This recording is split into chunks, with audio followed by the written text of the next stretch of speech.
Бас сүйегін алдынан зерттеген кезде норма висцералис біз жұп көз шарасын және тақ мұрын қуысын көреміз. Көз шарасы орбита, жоғарыда алдыңғы бас сүйек шұңқыры, төменде синус максиллярис, медиал жағында мұрын қуысы, латерал жағында фосса темпоралистің аралығында орналасқан жұп қуыс. Бұның пішіні пирамидаға ұқсас, сондықтан оның табаны алдыға қараған адитус орбиталис, ал оның пирамиданың ұшы жоғары артқа медиалды қараған. Пішіні төрт қабырғалы пирамидалы болып келеді. Оның төрт қабырғасын ажыратады.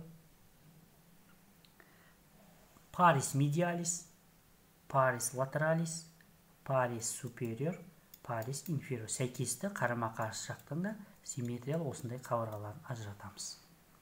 Парис медиалис қалай түзіледі?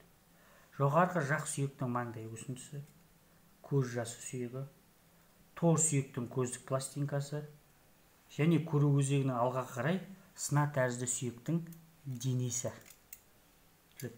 Латералды қабырғасы парис латералис құрамында бет сүйегі мен сына тәрізді сүйектің үлкен қанатының көздік беті осыдан құралған. Жоғары қабырғасы парис супериор, маңдай сүйегінің көздік беті парис орбиталис және жоғарғы артқы жағында аз ғана бөлігі сына тәрізді сүйектің кіші қанатынан құралған. Парис инфериор төменгі қабырғасы. Төменгі қабырғасы бет сүйегі мен жоғарғы жақ сүйектен, олардың көздік бетінен. Артқы жағында таңдай сүйегінің процессус орбиталисінен құралған. Пирамиданың төбесінде екі тесік байқалады. Латералды жағында фиссура орбиталис супериор және медиалды жағында каналис оптикустың ашылатын форамин оптикус. Бұл арқылы көз шарасы бас сүйек шұңқырымен байланыс жасайды. Ал латералды қабырғасы мен төменгі қабырғаның арасында фиссура орбиталис инфериор, төменгі көз саңылауы бар.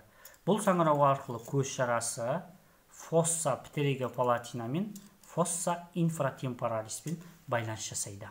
Және медиал жағында байқалатын фосса сакки-лакрималистен төменгі мұрын жолына ашылатын каналис назолакрималис арқылы көз шарасы мұрын қуысымен байланыс жасайды.